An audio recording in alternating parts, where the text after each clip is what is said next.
السلام علیکم، آپ کی اپنی انوشی آپ کے ساتھ اپنی آج کی ویڈیو میں امید کرتی ہوں کہ آپ سب بالکل خیریت سے ہوں گے، اور میں دعا کرتی ہوں کہ آپ سب جہاں رہیں خوش رہیں، شاد و آباد رہیں، ہنستے مسکراتے رہیں۔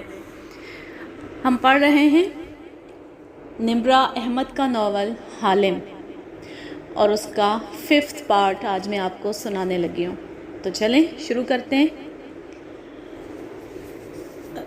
رات اس پوش علاقے پہ اپنے پر پھیلائے اتری تو حالم کے سونچے عالیشان گھر کی بیرونی بتیاں جگمگاتی دکھائی دینے لگی۔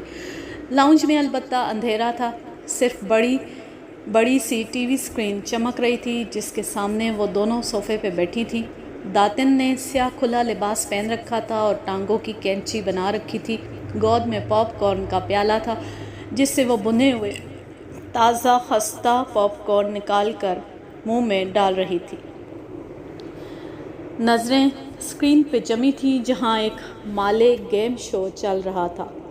ایک فیملی گھر جیتنے ہی والی تھی اور داتن کی سانس رک کے آ رہی تھی۔ 7 پیر اوپر کر کے بیٹھی تالیہ دور خلا میں گھور رہی تھی، گمسم اور کسی اور دھیان میں۔ سیاہ بال ہیئر بینڈ لگا کر پیچھے کر رکھے تھے اور سفید شرٹ پہن رکھی تھی۔ انگلی بے مقصد سی صوفے کے ہاتھ پہ بنے ڈیزائن پہ پھیر رہی تھی۔ آخری راؤنڈ، اف اللہ! داتن ذرا آگے ہوئی۔ وہ چابی میری تھی داتن، وہ میرے باپ نے بنائی تھی۔ داتن چونکی اور گردن اس کی طرف پھیری۔ وہ اسی طرح صوفے کی ڈیزائن پہ انگلی پھیرتی بے خود سی بولے جا رہی تھی۔ سیاہ آنکھوں میں زمانے بھر کی اداسی تھی۔ میں آج مسز ماریا سے ملنے گئی تھی۔ الفاظ اس کے لبوں سے بہتے جا رہے تھے، گویا مکئی کے دانے ہوں جو حدت ملنے پہ چٹخ رہے ہوں۔ وہ کہے جا رہی تھی۔ داتن بھٹے کی خستہ خوشبو سے دہک سی گئی، اس کے ماتھے پہ بل پڑ گئے، آنکھوں میں غصہ ابھر آیا۔ اس نے تمہارا بریسلٹ بیچ دیا؟ اف! خبردار جو آئندہ تم نے مسز ماریا کی کوئی مالی مدد کی۔ کیوں؟ کیونکہ وہ ایک بد دیانت چور ہے، اور میں کیا ہوں؟ اس نے سادگی سے داتن کو دیکھا تو وہ ناک سکوڑ کے رہ گئی۔ اس عورت نے 3 سال میرا خیال رکھا جب مجھے کوئی اور لینے نہیں آیا۔ مجھے ان پہ تھوڑا غصہ آیا تھا، مگر مجھے ان سے گلہ کرنے کا کوئی حق نہیں ہے۔ خیر، اب کیا کرنا ہے؟ تم بریسلٹ تلاش کرو، میں سکے کو تنگو کامل کے گھر کے لاکر سے چوری کرتی ہوں۔ کل جب مہمانوں کا رش ہوگا تو میں موقع دیکھ کے اسٹڈی میں چلی جاؤں گی۔ کیا تم وہ چابی صرف پیسوں کے لیے چرانا چاہتی ہو تالیہ؟ تالیہ نے گہری سانس لی، داتن کو دیکھا اور مٹھی بھر کے پیالے سے پاپ کارن اٹھائے۔ جب تک مجھے یہ یاد نہیں تھا کہ وہ میری چابی ہے، میں اسے دولت کے لیے ہی چرانا چاہتی تھی، مگر اب… اس نے اسکرین کو دیکھتے ہوئے پاپ کارن پھانکے اور بند ہونٹ ہلاتے ہوئے انہیں چبانے لگی۔ لمحے بھر کو لاؤنج میں سناٹا چھا گیا۔ داتن اس کے چہرے کو دیکھ رہی تھی جو ٹی وی اسکرین کی نیلی روشنی میں دمک رہا تھا۔ مگر اب شاید مجھے میرے تمام سوالوں کے جواب بھی مل جائیں۔ میں کون ہوں، کہاں سے آئی ہوں، سب معلوم ہو جائے۔ اور تمہارے ماں باپ، تم ان سے ملنا نہیں چاہتی؟ اور وہ گاؤں والے جن کا تم نے ذکر کیا تھا؟ سچ کہوں تو نہیں، میں اپنی زندگی میں خوش ہوں، مجھے ان سے نہیں ملنا، اور میں یہ بھی نہیں چاہتی کہ وہ دیکھیں میں کیا بن گئی ہوں۔ تلخی سے مسکرا کے وہ اسکرین کو دیکھنے لگی۔ اس کا ذہن کہیں اور تھا۔ مسز ماریا کی آواز ہر جگہ گونج رہی تھی۔ تم نے کہا تھا گاؤں والے مصیبت میں، تم ان کے لیے مدد لینے آئی ہو ورنہ سب مر جائیں گے۔ تم نے کہا تھا تمہیں ان سب کو بچانا ہے۔ مگر اس نے سر جھٹکا۔ مجھے کسی کو نہیں بچانا، مجھے کسی کی مدد نہیں کرنی، اب تک تو سب مر کھپ گئے ہوں گے۔ مجھے صرف چابی کو اچھے داموں بیچنا ہے۔ تاریخی نوادرات مہنگے داموں بک جاتے ہیں۔ میرے خواب ایک جزیرے پہ ایک اونچا محل، بس مجھے یہی سوچنا ہے۔ ویسے کل کون آ رہا ہے تنگو کامل کے گھر؟ داتن کی بات نے اس کو گہری سوچ سے نکالا۔ پتہ نہیں، اس نے شانے اچکائے۔ جب بڑے لوگ بڑے لوگوں کے گھروں میں آتے ہیں تو وہ ہم چھوٹے لوگوں کو تفصیلات نہیں بتاتے، سیکیورٹی پروٹوکول۔ مگر داتن جواب سنے بنا اسکرین کی طرف متوجہ ہو چکی تھی۔ فیملی آخری راؤنڈ میں تھی، گھر جیتنے کے بہت قریب۔ صبح سے تنگو کامل کے گھر صفائی اور تیاریوں کا ایسا سماں بندھا تھا کہ چند ایک بار تو تالیہ نے بٹلر کو روک کے پوچھنا چاہا کہ آخر آ کون رہا ہے، مگر پھر ارادہ بدل دیا۔ کون سا وہ بتا دے گا۔ مسز شیلا کامل مضطرب اور پرجوش سی کچن میں ایک ایک چیز اپنی نگرانی میں تیار کروا رہی تھی۔ باریک ہیل پہنے وہ بالوں کو کالر سے سیٹ کروائے بے حد خوش اور نروس نظر آ رہی تھی، مگر جب انہوں نے تالیہ اور تسنیم کو کھانا لانے کی ترتیب کی ہدایت دینا شروع کی تو تالیہ کے ابرو حیرت سے اکٹھے ہوئے۔ 25 منٹ؟ صرف 25 منٹ کے لیے وہ لوگ آ رہے ہیں کیا؟ مسز کامل نے اسے یوں دیکھا گویا اس کی عقل پہ افسوس کیا ہو۔ ہاں تالیہ، 25 منٹ بھی بہت ہیں، اور ناک سے مکھی اڑائی۔ تسنیم نے کندھے اچکا دیے۔ کسی ملازم کو اندازہ نہ تھا کہ مہمان کون تھے، بس بٹلر نے کام کے دوران اتنا بتایا کہ سر کے کلاس فیلو اور ان کی بیگم ہے۔ تسنیم نے بٹلر کے آگے بڑھتی ہی اس کے کان میں سرگوشی کی۔ کامل صاحب کے کلاس فیلو ہیں تو اچھے خاصے بوڑھے ہوں گے، آخر ایک بوڑھے اور بڑھیا کے آنے پہ اتنا ہنگامہ کرنے کی ضرورت ہی کیا تھی؟ تالیہ بے اختیار ہنس دی۔ پھر اس کے جانے کے بعد اس نے اپنے ایپرن پہ سامنے ہاتھ رکھ کے نقلی زیورات کی موجودگی کی تصدیق کی جو پوٹلی کی صورت بیلٹ کے ساتھ اس کی کمر سے بندھے تھے۔ لاکر کھول کے زیورات عدل بدل کرنے کے لیے 25 منٹ بھی کافی تھے۔ شام ڈھل گئی تھی اور گھر پہ اندھیرا چھانے لگا۔ مالے گھر بھی کراچی کے بنگلوں جیسے تھے، ویسی لان، پورچ، ڈرائیو وے اور سامنے گیٹ، اونچی چاردیواری۔ کچن کی کھڑکی سے لان نظر آتا تھا۔ وہاں تنگو کامل اپنے بیوی بچوں سمیت کب سے استقبال کے لیے کھڑے تھے۔ تالیہ منہمک سی کھڑی سلاد پلیٹ میں سجا رہی تھی جب باہر پر رونق سا شور مچا۔ تسلیم اور نور لپک کے کھڑکی میں جا کھڑی ہوئی۔ گاڑیوں کے اندر آنے اور دروازوں کے کھلنے بند ہونے کی آوازوں کے ساتھ دعا سلام بھی گونجا تھا۔ تالیہ مزے سے سلاد کے قطلے ڈش میں سجاتی گئی۔ او خدایا، اف، کیا تم نے نہیں دیکھا؟ کھڑکی سے باہر جھانکتی تسنیم نے مہمانوں کو گاڑی سے اترتے دیکھا تو مارے جوش کے اس نے منہ پہ ہاتھ رکھا۔ نور باقاعدہ اوپر نیچے اچھلی، پھر دانتوں میں انگلیاں دبا لیں۔ اف، مجھے تو یقین نہیں آ رہا، انہوں نے گرے سوٹ پہن رکھا ہے۔ وہ ان کی وائف تو دیکھو، اس نے صبح یہی ڈریس مارننگ شو کے انٹرویو میں پہنا ہوا تھا۔ ان دونوں کے چہرے سرخ پڑ گئے، تمتما رہے تھے، اور وہ کبھی منہ پہ ہاتھ رکھتی، کبھی ایک دوسرے کا ہاتھ مارے جوش کے پکڑتی۔ تالیہ نے گردن اٹھا کے ایک نظر ان دونوں کو دیکھا اور افسوس سے سر جھٹکا۔ خیر، یہ بیچاریاں ملازمائیں، امیر اور مشہور لوگ انہیں دیکھنے کو کہاں ملتے ہیں، ان کا ایسا جذباتی ہونا بنتا ہے۔ اس نے سلاد کی ڈش رکھی اور تسلی سے ہاتھ رومال سے پونچھتی آگے آئی، ان دونوں کے قریب رکی اور باہر جھانکا۔ گارڈز اور چند افراد کے ہمراہ دونوں میاں بیوی کار سے اتر چکے تھے اور میزبانوں سے مل رہے تھے۔ گرے سوٹ والا آدمی دراز قد اور دبلا پتلا تھا، فٹ اور سمارٹ۔ مسٹر کامل سے ہاتھ ملاتے ہوئے اس کی پشت تالیہ کی طرف تھی، پھر وہ پلٹا تو تنگو کامل کے بیٹے علی کے قریب ٹھہرا۔ علی نے اس کا ہاتھ تھاما اور چوم کے آنکھوں سے لگایا۔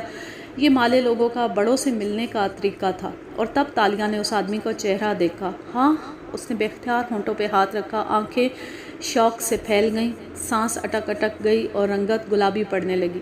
اوہ گاڈ! اس نے بے یقینی سے نور اور تسنیم کو دیکھا جو اتنی بے یقینی سے اور خوشی سے اسے دیکھ رہی تھی۔ وہ شخص اب مسکرا کے بچے کا سر تھپک رہا تھا، پھر چہرہ کامل صاحب کی طرف موڑ کے کچھ کہنے لگا، اور ادھر تالیہ مراد کھڑکی میں ہکا بکا سی کھڑی تھی۔ نور نے اس کا کندھا ہلایا۔ تمہارا فون بج رہا ہے تالیہ۔ وہ چونکی، پھر ایپرن کی جیب سے فون نکال کر بغیر دیکھے کان سے لگایا۔ نظریں وہیں باہر تھیں، دوسرا ہاتھ ابھی تک ہونٹوں پہ تھا۔ اف، بریسلٹ کا پتہ چل گیا تالیہ، اور تم یقین نہیں کرو گی کہ وہ کس کے پاس ہے، وہ جوش سے بتا رہی تھی۔ میری اس شخص سے بات ہوئی ہے جس نے آخری دفعہ اسے بیچا ہے، اس سے ایک آدمی نے خریدا تھا، اور بریسلٹ اپنی بہن کی سالگرہ کے لیے۔ اور جانتی ہو اس کی بہن کس کی بیوی ہے؟ شاید میں جانتی ہوں، وہ نظریں باہر ٹکائے بے خود سی کہہ رہی تھی۔ وہ پورچ میں کھڑا علی بن کامل کی طرف اشارہ کر کے اس کے باپ سے کچھ پوچھ رہا تھا، یا شاید بچے کی تعریف کر رہا تھا۔ وہ دراز قد تھا، کسرتی جسم والا، بے حد فٹ اور تیز چلنے والا آدمی۔ نہیں، تم نہیں جانتی، اس کی بہن کا شوہر اس ملک کا سب سے پاپولر لیڈر ہے۔ اس کی رنگت صاف تھی، بے حد صاف نقوش چینی تھے، مگر بہت پرکشش، وجیح چہرہ اور چمکتی ہوئی خوبصورت آنکھیں۔ وہ اب تنگو کامل کی بات پر مسکرا رہا تھا۔ بارسن نیشنل کا ہونے والا نیا صدر۔ اس کے بال سیاہ تھے اور نفاست سے برش کر کے پیچھے کر رکھے تھے۔ کانوں کے اوپر سے وہ سفید تھے جو اس کے چہرے کی نرمی اور وقار میں اضافہ کرتے تھے۔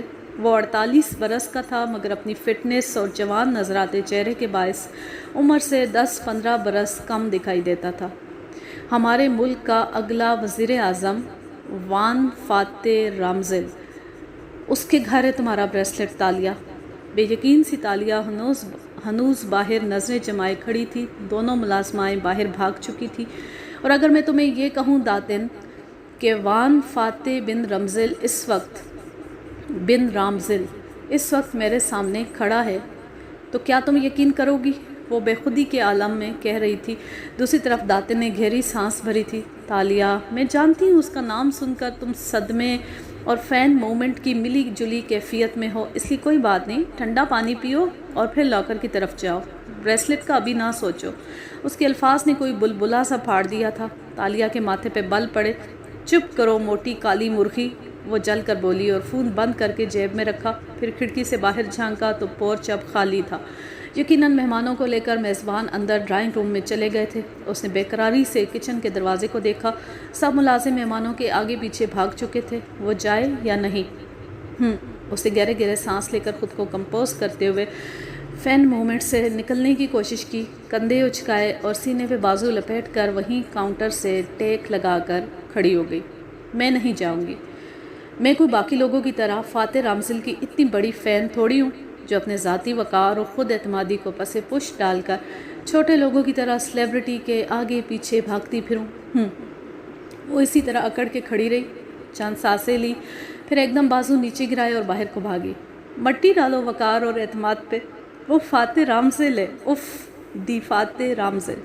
تیز تیز دوڑتی وہ ڈرائنگ روم کے دروازے تک آئی تھی۔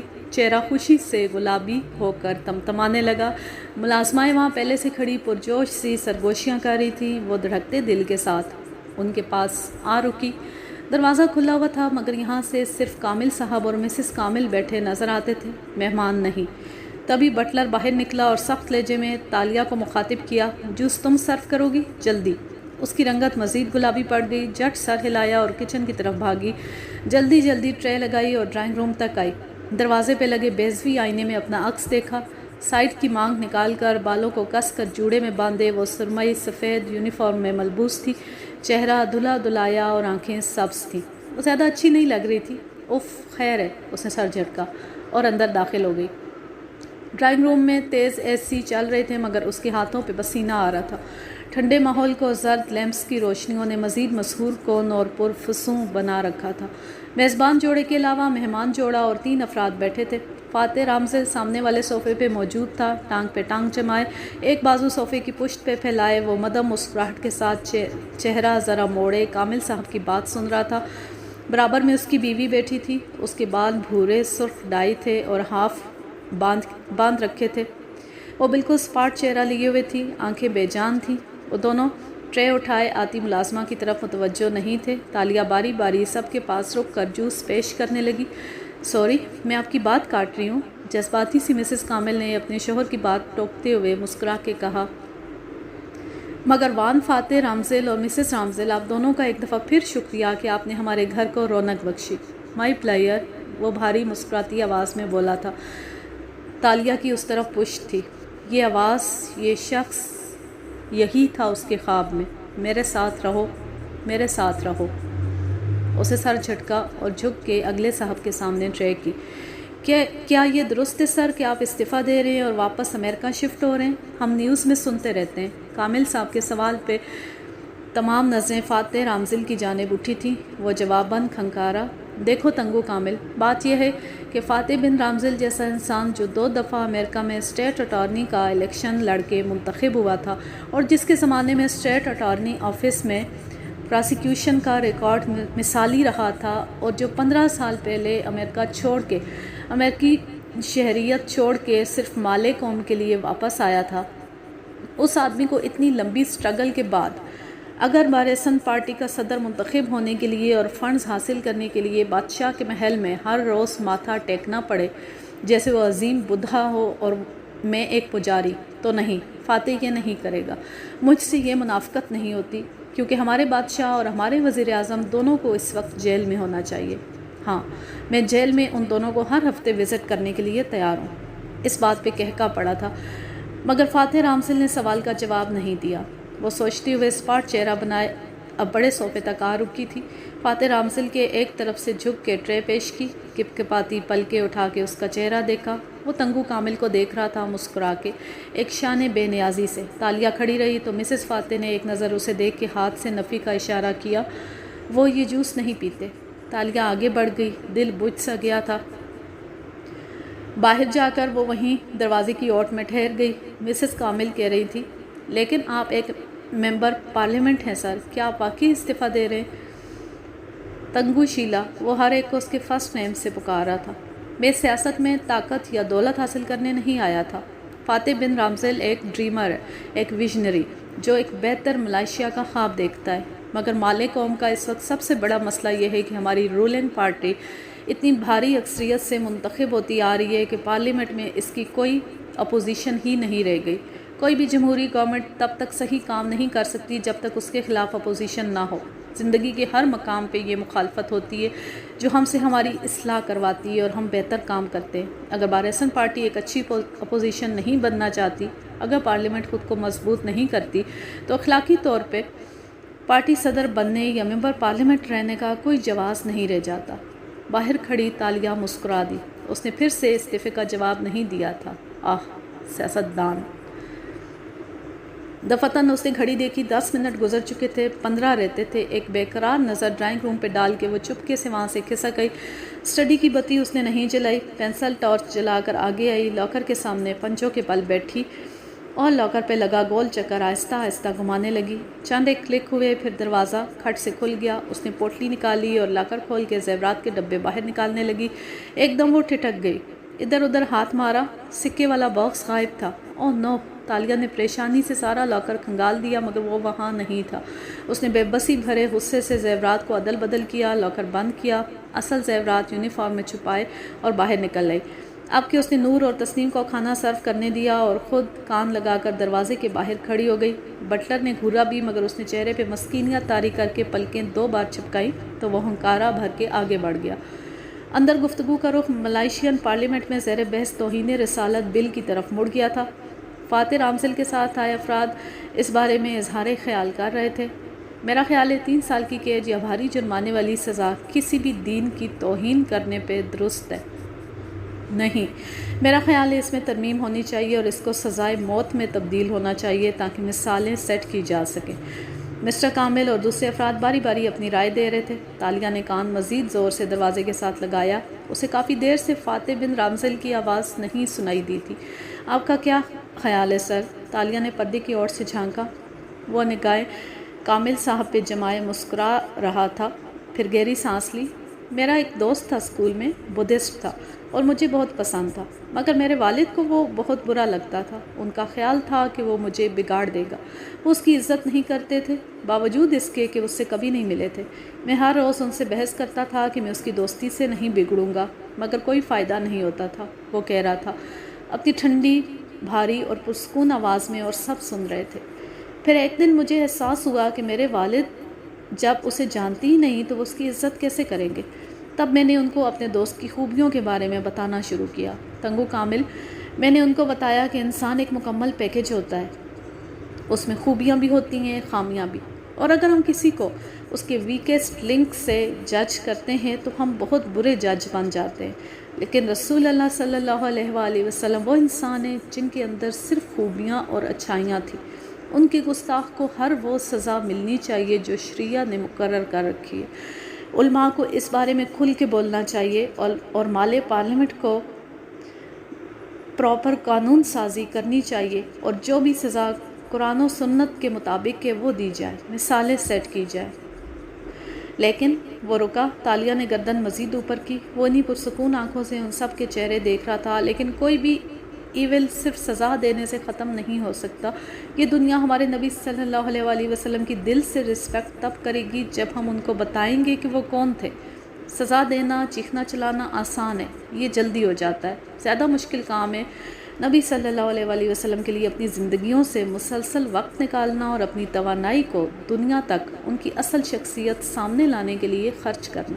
اس میں محنت لگتی ہے، اور مسلمان بچے اس میں دلچسپی نہیں لیتے، کیونکہ ہمارے بچوں کو خود معلوم نہیں کہ نبی صلی اللہ علیہ وآلہ وسلم کون تھے، تو وہ دوسروں کو کیا بتائیں گے۔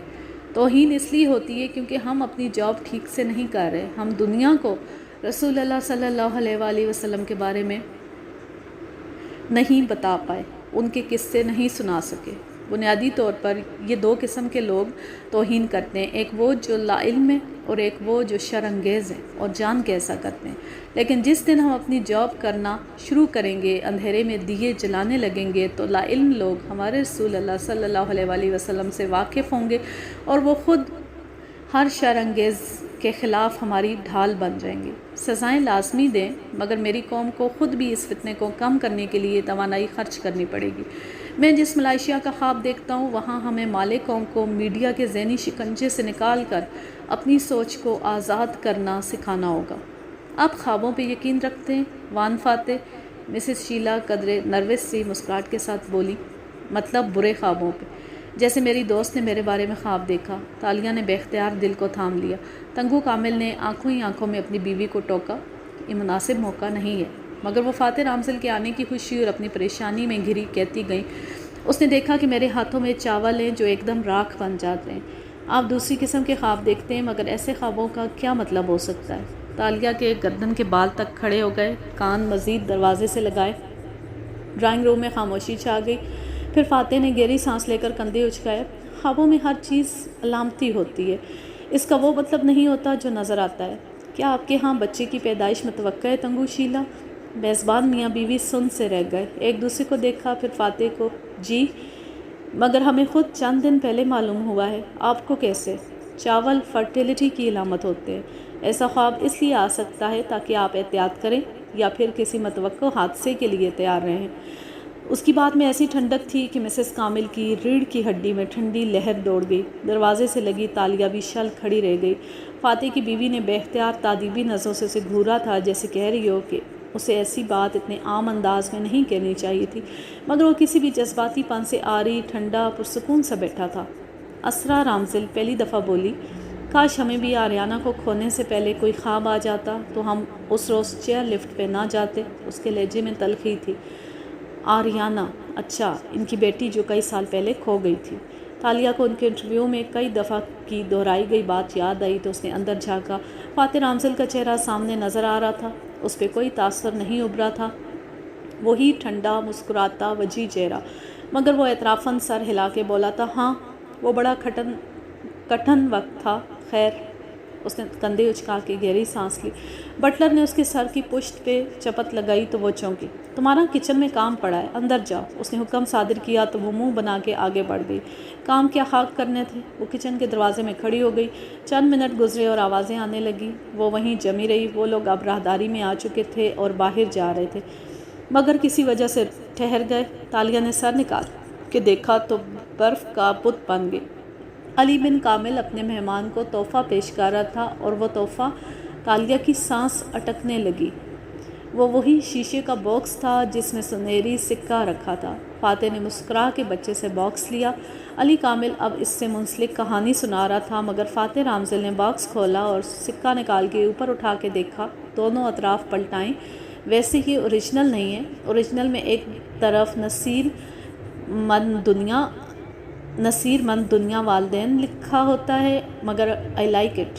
سچائی سے تبصرہ کیا تو میزبان ایک دم شرمندہ ہو گئے، مگر وہ آدمی اتنا بے پرواہ، اتنا بے نیاز تھا کہ اسے ان کے تاثرات سے فرق نہیں پڑا تھا اور اس کی بات کو کوئی برا نہیں مانتا تھا، نہ مان سکتا تھا۔ وہ مالک قوم کو بہت محبوب تھا۔ ایک ہی فقرے میں اس نے ایمانداری سے پسندیدگی کا اظہار بھی کر دیا۔ پھر ذرا ٹھہرا۔ اسرا، یہ تمہارے بریسلٹ کی طرح نہیں لگتا جو تمہیں ایش نے دیا تھا، ہے نا؟ مسکرا کے کہتے ہوئے اس نے باکس پیچھے کھڑے اپنے باڈی مین کی طرف بڑھایا اور آگے بڑھ گیا۔ سب اس کے آگے پیچھے چلتے باہر نکل گئے۔ وہ تیز تیز چلتا تھا اور ہر آدمی اس کے قدم سے قدم ملانے کا خواہش مند تھا۔ باڈی مین نے سکے کی ڈبیا جیب میں ڈالتے ہوئے باہر نکلنے سے پہلے ایک دفعہ یوں ہی مڑ کے پیچھے دیکھا۔ نگاہ چوکھٹ پہ اکا بکا کھڑی لڑکی پہ پڑی تو وہ لمحے بھر کو ٹھہرا، اس کی سبز آنکھوں کو دیکھا جو اس کے ڈبیا جیب میں ڈالتے ہاتھوں کو دیکھ رہی تھی۔ بس لمحے بھر کا اثر، پھر وہ آگے بڑھ گیا اور وہ نڈھال سی